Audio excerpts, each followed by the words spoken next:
Good morning, everybody, and welcome to the 17th Annual Expedite Expo. We're glad to have you here. This morning, we're going to be talking about the ABCs of expediting. I'd like to introduce our panel to you. First off, we have Tom and Tina Evans. They're fleet owners and owner-operators at Load One, and also Ed Estes, an owner-operator leased onto Bolt Express, and Ed is also nominated for an Expedite Driver of the Year. So without further ado, we'll begin. How about some introductions from yourselves and how you got into expediting? All right, we are, like you said, Tom and Tina Evans. He did have a little bit of misinformation. We are no longer owner operators. Just fleet owners? Just fleet owners. As of a year ago, we have retired. We started in 2001, so going on 16 years in expediting, 15 of it, husband and wife team in a truck together. And we ran a fleet of 6 trucks, including the one we drove for the last 4.5 years. So that's a little background on what we've done. And we'll turn it over and let. Good morning, folks. My name is Ed Estes with Boat Express. I got started in this business a little over 10 years ago. I was my wife and I semi-retired. We had to have a little extra money to maintain our living style, so I had answered an ad in the paper, in the local paper, and went to work for a local expediter and did expediting locally, probably within a 200-mile radius. Did that for about 5 years. Pretty simple work, and got to subsidize my income. That was our purpose to begin with. Diane was working a part-time job, and then we kind of Diane joined me, and we went in a regional fashion and started covering about a 4 or 5 state perimeter. And one day had made my drop, and a van pulled up in the truck stop, and it happened to be Boat Express. And I got a little information from the driver, asked him what he did, and how far he went, in his business.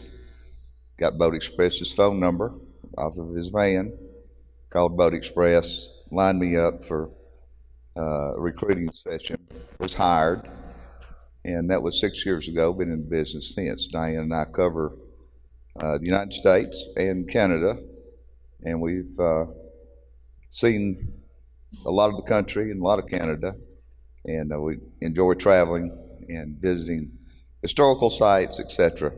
And it's been an adventure for us, and here we are today, still doing it. Thank you, Ed. Folks, could you tell these folks exactly some of the nuances of expediting that they should be aware of if they're coming new into the industry? Oh, some of the things you're going to need to look out for is, if first things first, if you've never been in the business, you might want to sign on with a fleet owner and just make sure you're going to be able to enjoy the lifestyle, because it is a lifestyle. That'll give you an opportunity without a lot of risk to make sure that you're going to enjoy the job before you spend $150,000 on a vehicle. And then once you've figured out that, it is a lifestyle that you want, then, you can either stay with your fleet owners, or you can work toward becoming an owner-operator and be truly self-employed. But there can be, that learning curve when you're new. So it's easier to get your feet wet with a fleet owner and then step up on your own once you've kind of learned.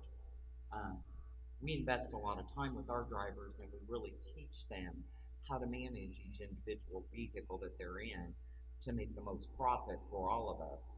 And so we're kind of mentoring them every step of the way, so that should they choose to become an owner operator, they have all the tools they need to be successful. Because it's a game of pennies, and there are lots of ups and downs. Your income is not going to be consistent week to week, and you kind of have to gauge and plan for that and know it going in, or you can be really blindsided by it if someone doesn't tell you you're not going to make X amount of dollars every week, week in, week out. There will be weeks you'll make zero. It just happens. Sometimes, if you're an owner operator, you can have a week where your pay is zero, but your truck repair is $2,000 to $5,000. So it's something you need to kind of look at.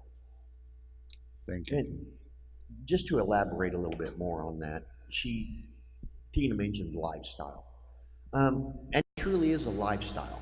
Expediting is a very huge lifestyle change. It's not so much, I mean, it's always about the money. Don't get me wrong. Everybody wants to make money, want to make a business happen, want to make profit in business.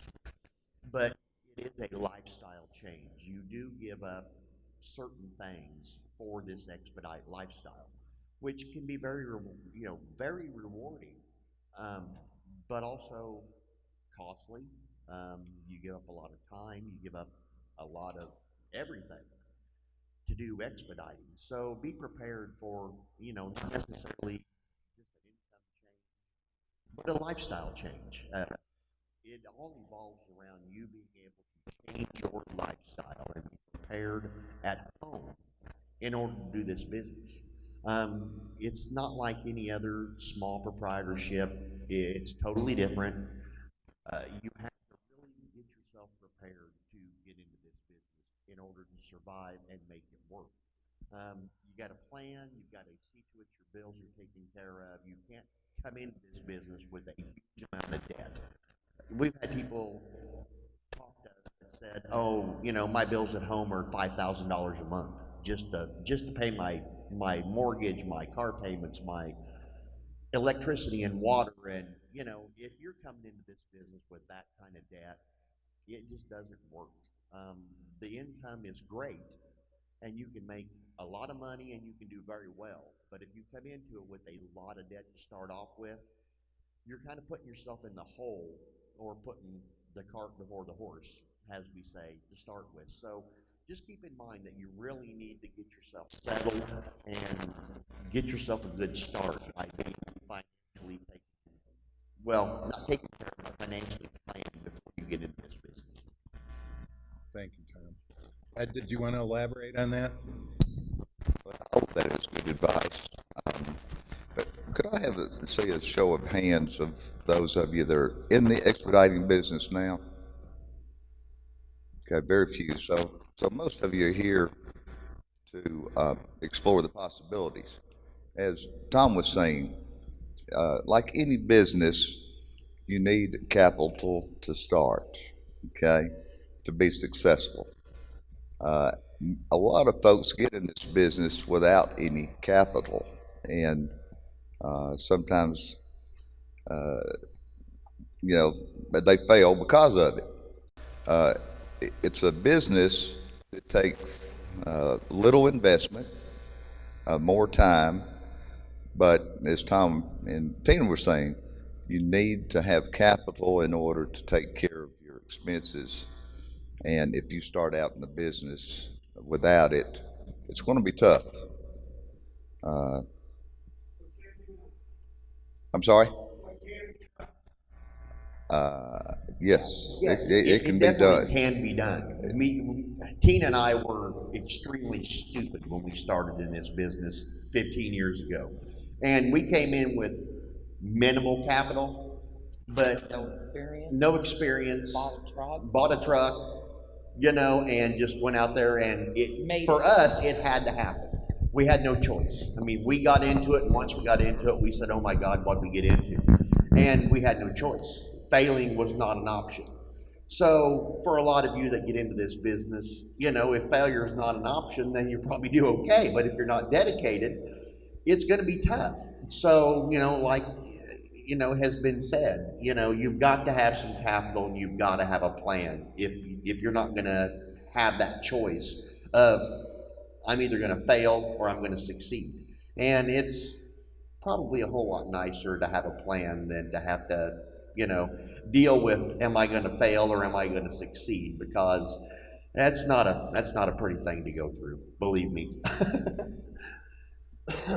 As far as the lifestyle, since a lot of you are new and haven't been in the business, in Expedite, most people stay anywhere from 3 to 5 weeks on the road away from home in their vehicles and then plan their home time. And that varies whether you're a single owner operator or if you lease or you signed on with a fleet owner, they're going to have different requirements of time that you need to invest.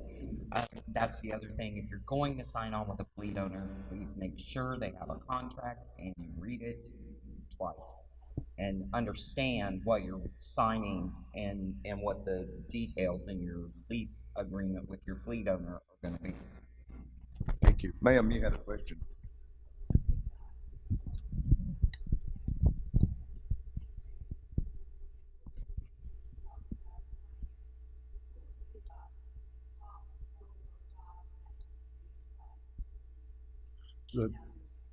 The question was how much capital is required to start up an expediting, and what about your business plan?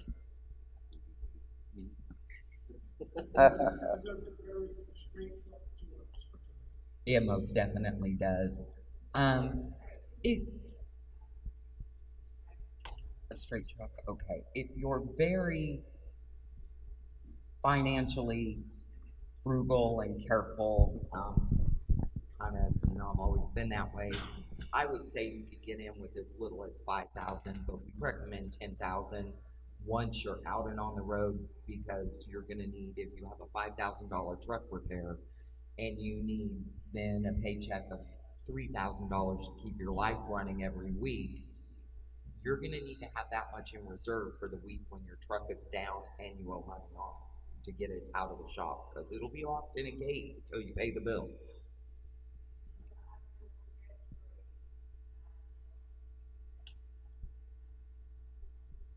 Yes, $10,000 is $10,000. I would say is probably what most owner operators with one truck try to have in their bank account at all times, separate from their operating money. Yeah, and they also, a lot of people go with a monthly expenditure. So a lot of people will say, you want at least a minimum of 3 months of capital for your business expense, your home expense in the bank before you hit the road. 6 months would be great, but 90 days is definitely a must. I mean, you want that much. Now with a Sprinter, it may be a little different because the costs on a Sprinter are a little less, but still, regardless of which form of the business you get into, whether it's straight truck, Sprinter, tractor trailer, 90 days would be minimum that you would want to have covered. I mean, you want to have that money in the bank to pay your home bills, your mortgage, whatever. 90 days is the minimum that you would ever want to start this business with. 6 months would be preferable, but 90 days is the absolute minimum. And the more, the better. I mean, if you can do a year, if you can do 9 months, the most you can put in before you start, the better off you are. And then just when you've made the decision and you're going to do it, make sure you set up a business account, a DBA, something to separate your business income from your personal income. Then also, I advise everyone to really look at what your household budget is and set it up, figure out everything you owe and exactly to the number what kind of money you have to keep your household running while you're gone. Then you divide that, and that's what your personal paychecks are. All the other income goes to your business, stays in your business.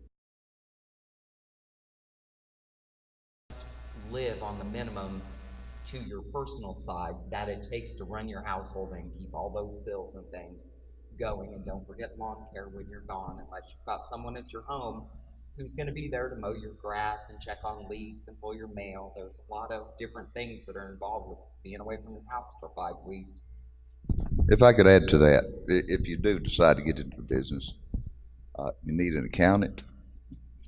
You need an accountant. It's not a, you may be, keeping your files in your shoebox but that accountant needs those files, needs your receipts, and we keep up with our coffee stops. I mean, we keep up with all of our expenses, and you know, you're asking the question, how much capital do I need to get in the business? That's a hard question, but it really does depend on the type of vehicle that you're using. But 3 months is 3 to 6 months capital is a good number. You can pretty much count on 50% of your revenue as being expenses. Yeah, definitely. So that kind of gives you a little table. I don't know what kind of revenue you need. You know, you're doing it for a living, or you're doing it to subsidize another income or retirement. But you can count on about 50%. And regardless, whether you're subsidizing or whether you're doing it for a business, the more, the better. I mean, you always want to make a profit in your business. So, the more you can cut expenses, the better you can manage expenses, the more you're going to make, whether you're doing this as a second income or whether you're doing this primarily for your main source of income. It's all about making the money, but you've got to realize that, the expenses come first, and you take whatever's left and you make the best of what you can with what's left. And that's basically the way it works. It's like anything.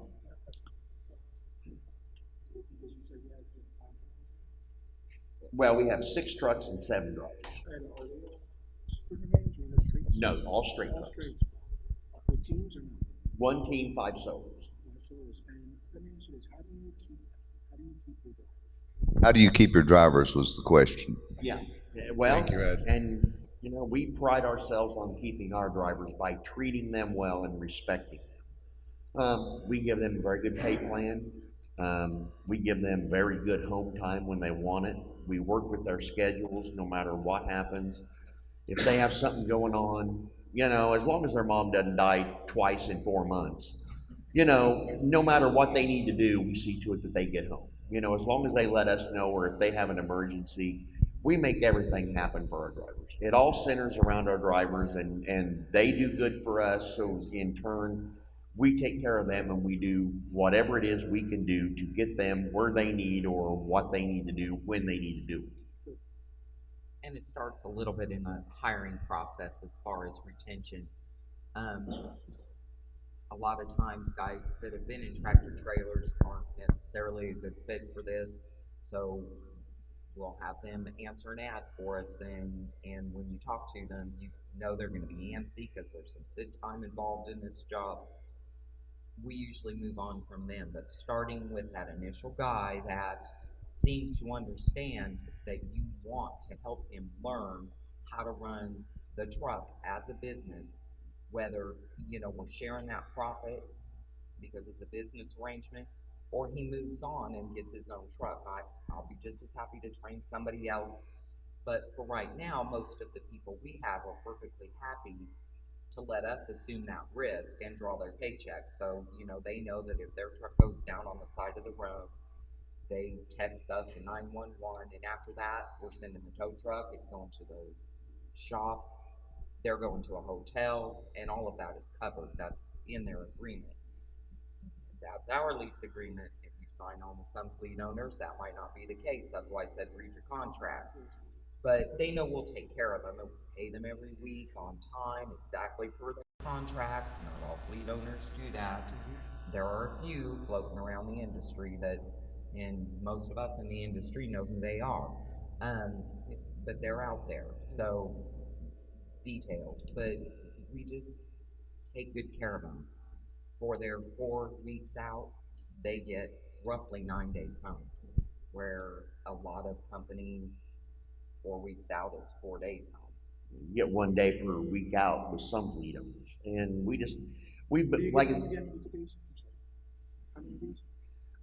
Ours get roughly 9 days roughly at 9. home. They come in on a Saturday and they go into service on the following Sunday a week. And go into service that Sunday night, they get a whole week home. if you've been in this business, you know that when you get home, you are dog tired. You have a truckload full of dirty clothes that you need to get washed. You have a truck that's dirty that's got to be cleaned.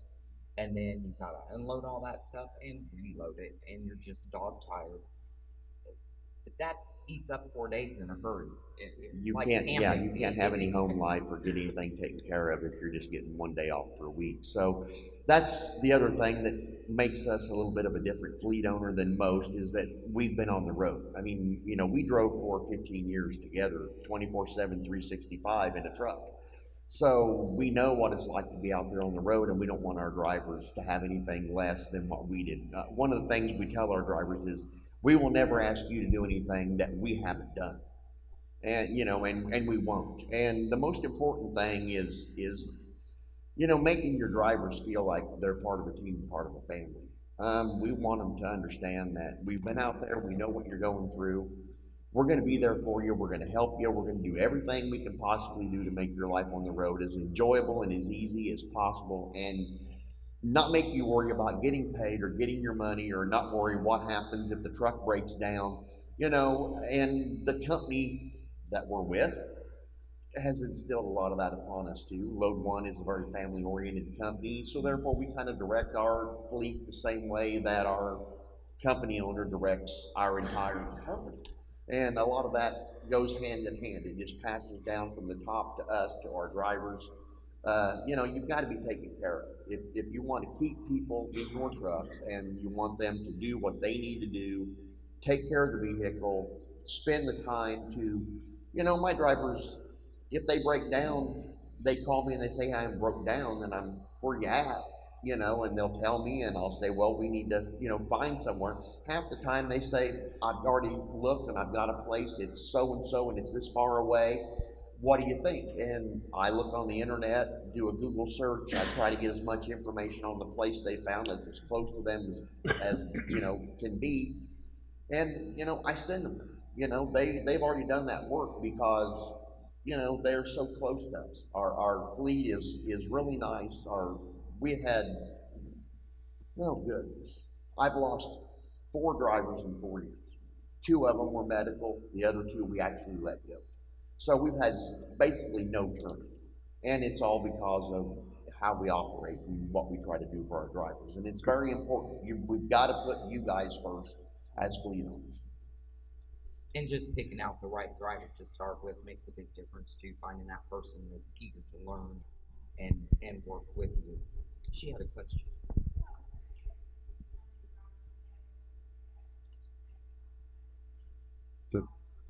The question was, how many drivers do you have, and what's the average take-home pay? How many drivers and the average take-home pay? It varies, of course, between teams and solos. We have 6 trucks, we have 7 drivers. We have 1 team and 5 solo drivers. My solo drivers average, and it's a wide range, so kind of understand, you know, with the ups and downs, the average does spread quite a bit. So I don't like to locate in on just any one number. But most of our drivers in the solo positions are earning between $600 and $800 a week, and they're actually driving maybe, they're electronic logs. Of course, we all have to keep those. They're probably 35 to 40 hours a week for $600 to $800 a week is what they're putting on the clock. My team, they're between 4,000 and 6,000 gross to the truck, and they're taking home about $2,200 to $2,400 a week in a team status, and they're running, like I said, 40 to 50 hours a week on the clock between the both of them to earn that kind of money. So 6 to 8 for the solos. I've got 2 of them that are consistently at 1,000 to 1,100, but I don't like to give that average because when I put all the numbers together, it falls between that $600 and $800 a week range. But those 2 are consistently around 1,000 or 1,100. No matter how I figure it, it still falls between 6 and 8. But they seem to be doing extremely well. I call them extremely lucky because they seem to always be in the right place at the right time. Plus, their vehicles are a little different. They're double axle tractors, with 24-foot boxes, and they can haul 20,000 pounds. So they have a few more options. Plus, one of them goes to Canada and one of them doesn't. But you know, the more options you have, the better off you are. So yeah, that's 6 to 8, and then the teams are, like I said, they're right at the $2,000 mark. You know, for a good average is 2,000. That's the one thing a lot of people will do. They will overestimate your income to you when you talk to them. They'll say, "Oh yeah, you know, you're a solo driver. You're going to make $1,000 a week." No. You know, I would never tell anybody that. I want to tell you the minimum amount I see from my drivers, and if you make more, then you're happy. I would rather tell you you're going to make 500 bucks a week, and you say, "Oh, well, 500 bucks a week's great for me," and then you go out there and you make 8, and you say, "Wow, I'm doing really good." You know, versus me telling you you're going to make 8 and you make 5 every week, and you say, "Well, this guy told me 8, now I'm only making 5." You know, no, that's not the way things should work. And they drive across the country? Excuse me. They do, for the most part. Solos, as a solo driver in Expedite, you're really not going to go to California. I mean, you will, yes, you can, sure. But if you're smart, you stay in the Midwest. That's the hot zone.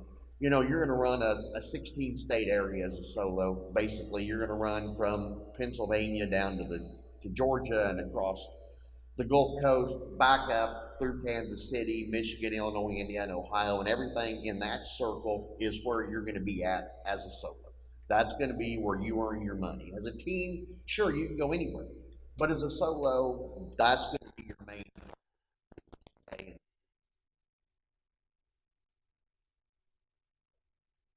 You know,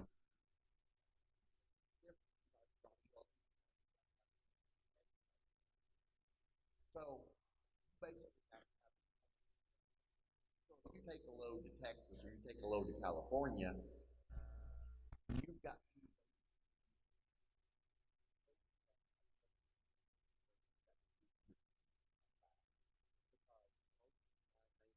point A to point B. So California, more than likely, you're going to sit there till the weekend. And then on Friday, you hope that you'll get a load because you have Friday, Saturday, Sunday to get all the way back to wherever it needs to go as a solo driver that permits the time for you to run on your electronic log. And just not electronic, even paper. Some are still paper, most of us have switched over to electronic, but you've got to have the time to do those runs. And if you're out there as a solo, unless it's something expensive, that they really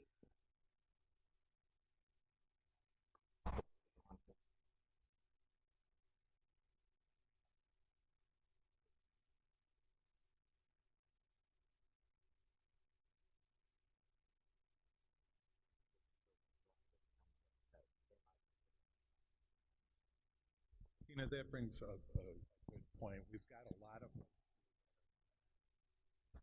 expediters, but they're curious about expediting.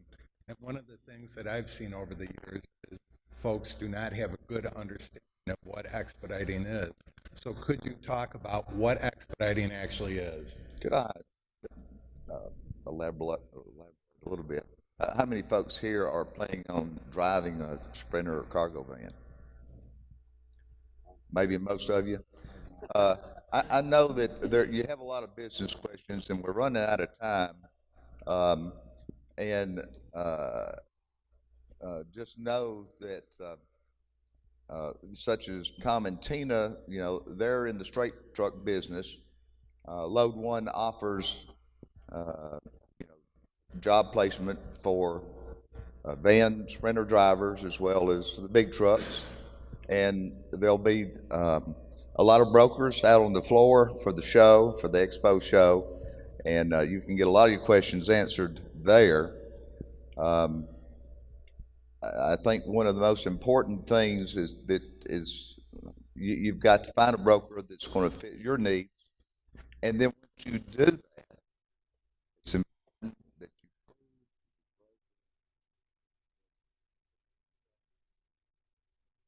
not entirely working.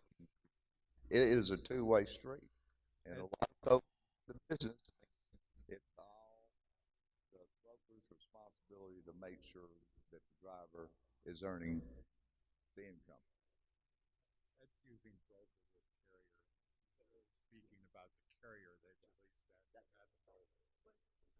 elaborate back to what John. Expediting is if a factory, a hospital,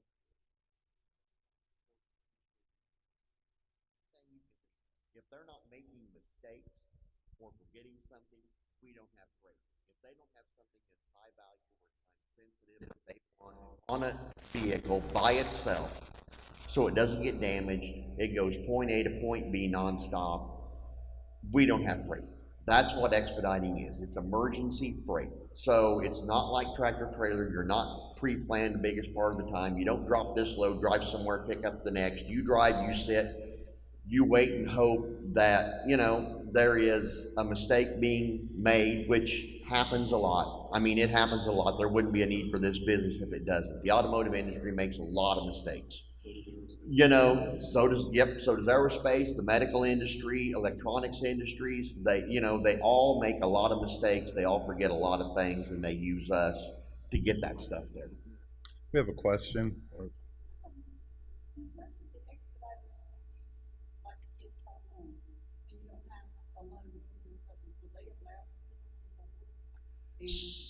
Some do and some don't. There are just a couple out there I know that do. For the most part, no, they do not. You sit, they find you your freight. It's very, very hard for our size trucks to go on a load board per se in a truck stop and find freight. It can be done, but the loads are very few and far between for our type of vehicle. And when you call the broker that's got that freight and you tell them what you've got, most of the time they really don't want to put it on your truck. And you're not going to want to run it for what they want to pay you to run it for to start with. So it just doesn't work.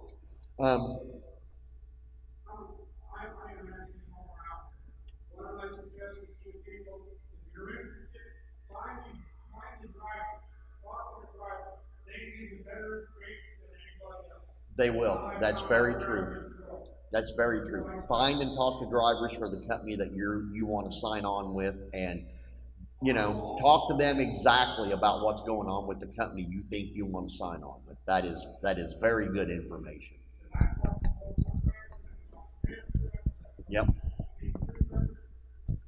And get several of their opinions. Don't just talk to one driver and get one opinion. Get several opinions. Yep. I'm sorry? The question was, do you require CDL? Yes, all CDL of them? requirements. Most of the carriers will require a CDL to drive any type of vehicle. There are some that don't, but most of them do require you to have a CDL. And especially for the straight trucks, anything over 26,000 pounds, you have to have a CDL and air brakes. Most carriers do not require you to have that. It's up to you as to whether you do that freight or whether you don't, but the more you can have, the better your options are. If you go to Canada, if you have hazmat, if you have tanker, it's all, and now with the new requirements even to carry, the plastic totes in the back of your vehicle requires a tanker endorsement now with the government. That's the way they've done things. So yeah, the more options you can give your carrier, the more you're going to make. But for the most part, no, they won't require you to do Canada or to do hazmat. We don't require our drivers to do that. We have half of them that do go to Canada and do hazmat, and the other half doesn't. So, as a fleet owner, it doesn't really make much difference to us. Some fleet owners are very strict about that. No, they want you to go to Canada. They want you to do hazmat. It just depends on who you're with as far as a fleet owner. But as far as a carrier goes, most of them do not require it, but they do require CDL.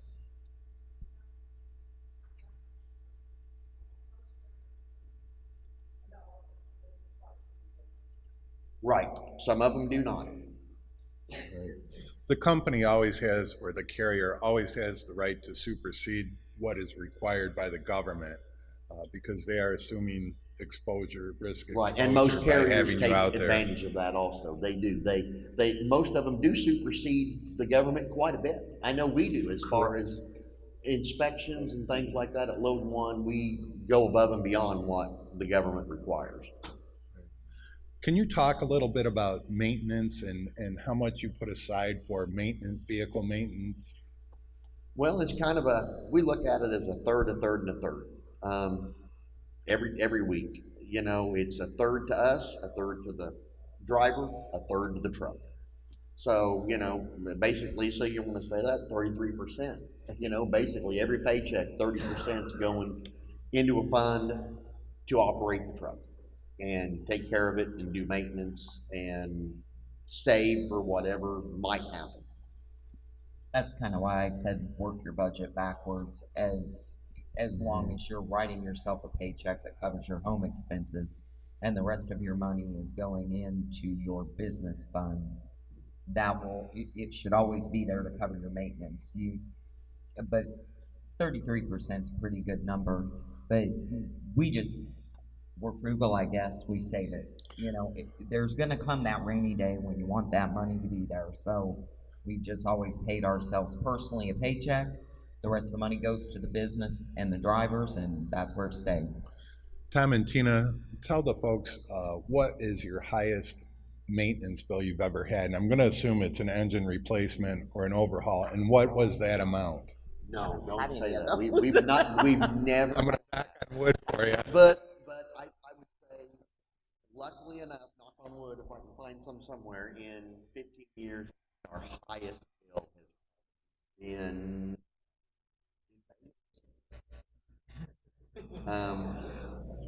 And What's that, gambling or? Yeah, but we don't have time to go into that. But it was close to $5,000. Yeah, close to $5,000. So, Vegas is seedy, and I'm pretty sure they charged us way more than it should have been. and we were way younger. We were way younger than we should have been, and inexperienced. It happened shortly after well, not shortly, but 5 years in. A brand new truck. Had front end issues on a brand new vehicle just shortly after it was out of warranty. Had an entire front end replaced. Yeah, and it was pretty close to $5,000. Being about the largest repair we have had. We've been lucky. We've had no engine replacements or anything like that, knock on wood, and we hope to not have. That's why maintenance and pre-maintenance, pre-scheduling your maintenance, doing things the appropriate way, changing stuff ahead of time in order to keep from having breakdowns. We almost always have a nice little shop close to where all of our drivers live. We kind of have a method where when they take their week at home, if there's anything going on with that vehicle, drop it at the shop we know, the shop we trust, where you live. Let them look it over, take care of anything there is to take care of while you're on your home time, because then I'm not paying your hotel bill. That's smart for me. And it's a trusted shop, and you're not losing revenue because you've already planned to be on your home time. So it's a win-win. When their truck is done, they go back and pick it up and continue on their home time, and we're not sending tow trucks out for drivers, and it's working really well for us that way. And even that can turn out bad, though. I mean, we've had some, that have said, oh, well, we noticed this is going on, and we're like, is it, if it's not a safety-sensitive issue, if it's not a shutdown issue, we try to let it go until we get to that trusted shop at home. And, some of the guys have ran fine, had no issues. We've gotten the truck in the shop at home, and they've called the next day and they've said, hey, this and this and this is wrong when we thought only this was wrong. So, that $300 or $400 repair turned into, $1,000 or $2,000. But it's what it is. If it's there, it's got to be fixed. What about the reliability and cost on a diesel engine versus a regular gas? I can't speak too much about that because we have always been big truck and diesel. So, as far as the gas engine goes, I don't have any experience with, my own personal vehicles, of course, are all gas, and if you take care of them, nowadays, most gas engines are great. Back years ago, you had some issues, but now, 140, 150,000 miles on a gasoline engine is nothing. So Are you running gas or you running diesel? No, I run a Mercedes Sprinter van. Okay, so it's diesel. It's diesel, and it's a machine. We like it. We also had a Chevy Express van. It was gasoline, and it was a good machine as well. Um, we enjoy our diesel. Diesels are just more durable by nature. You know, they are, like I said, today's gas engines are going to run a long time, but you're still going to get 30% more life out of a diesel than you are a gas engine on a general basis for the most part. Question in the back.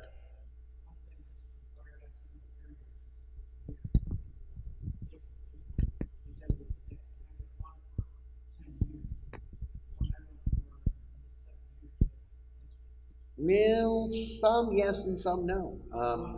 Personally, I don't like that. And I wouldn't work with a carrier that does that.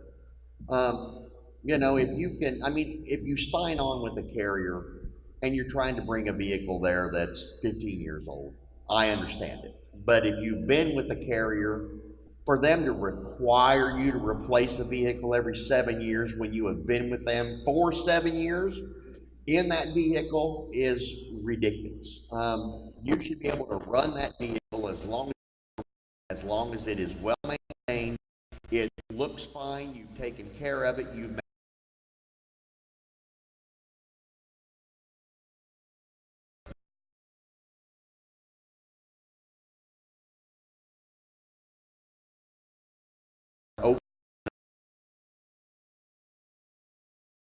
put driver in a 2014 or a 2015 vehicle. Trucks are just too expensive these days. They have to run older equipment in order to make the profit. Pay them, pay us, keep our fleet running. Teams, you can put in a brand new vehicle, but as a single owner, you know, operator, you cannot be in a $150,000 vehicle running a solo. You know, you just can't make the money. So I do not like carriers that are at that point to where they say, no, you absolutely got, and I don't know too many of them that really do stress that a bunch. Maybe when you first sign on, but not once you're there. Once you're there and you've been there, most of them will let you run your vehicle as long as you want to run it. As long as it's, you know, it's running down the road, it's well maintained, it looks good, it passes inspections, it's not breaking down, they're generally happy with it. So that's just kind of our feet on the way, you know, we look at that as far as a carrier goes. Our carrier will let us run our vehicles as long as we want to run them. Thanks, Tom. Folks, we're running out of time right now. One more quick question. I'm going to ask Ed about the difference in local and regional. I'm retired. So I live in Silicon Valley. They do offer a lot of big jobs there as far as delivery local. So about fixed income plus an hour plus freight. But yeah, there's a lot of different types of companies. And that's just one of those. As I said before, you have a lot of business questions, and that's why we're here for the expo. There are a lot of carriers to be sure to talk to when you're out on the floor. If you can, talk to some of those drivers that work that area, that work that territory. I couldn't answer your question because I don't work that territory, but it depends. It depends. A lot of our work in a Sprinter van could be paid by the mile. It may be a small job that is paid by a lump sum, so that can vary from, you know, pay to pay. Well, it's different though. See, he did that prior to quote unquote really expediting. So in expediting, there really is no, I mean, you can be regional, you know, you can tell the company I only want to run these 3 states and stay local. But for the most part, when you climb into expediting, it's, you know, it's pretty much overrode all 48 states. There, you know, you really limit your possibilities when you cut yourself down to running, you know, Illinois, Indiana, Michigan, and Ohio. I mean, as a solo, you can do great with that, but as a team, you're really limiting yourself. So there is no regional in Expedite. There is no local in Expedite. If you're going to get into Expedite, you're going to run pretty much anywhere, everywhere, whenever.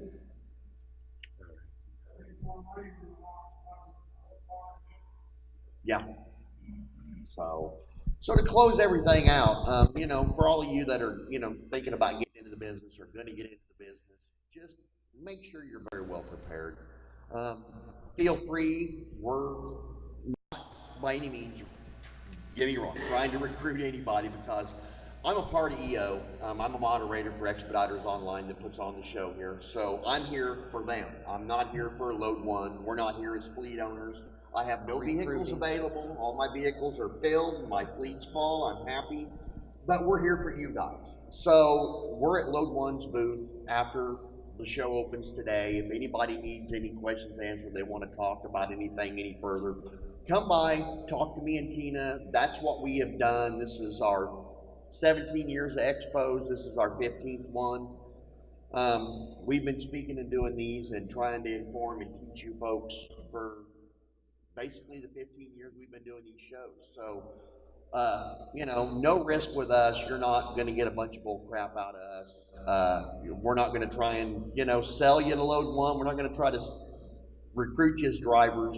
We're just here to answer your questions. So if you have any questions, feel free to stop by the Load One booth. Find us, talk to us. We'll spend as much time with you as we have available. We'll try to answer any questions you have, and you'll always get an honest, no BS answer from us. We're not going to sugarcoat anything for you, because the last thing we want to do is see any of you try to get into this business and survive the first couple of years the way we did, which was extremely stupid. So, but we made it work, and hopefully we can help you make it work a whole lot better than it worked for us. Thanks, Tom. Folks, tomorrow also, we have part 2 of the same topic at 8 o'clock tomorrow morning. So you're more than welcome to come back, and we'll continue on, hopefully with different topics. One more question?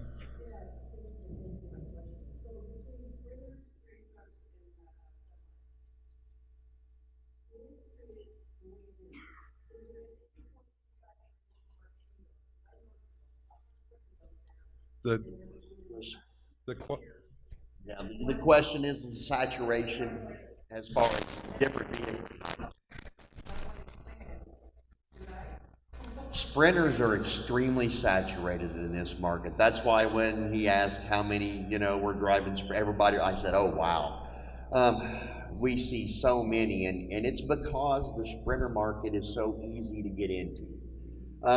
You know, it's no CDL required for some carriers, you know, and it's the easiest form to get into. And I'll be quite honest, the Sprinter market is overly saturated, and it's becoming a root to all evil. It really is. It will cut into your revenue. The more vehicles that are out there waiting on the same loads, it affects your revenue. So when you start getting more vehicles than there are loads, that's never a good thing. And everybody wants a Sprinter because they're easy to buy, they're easy to drive.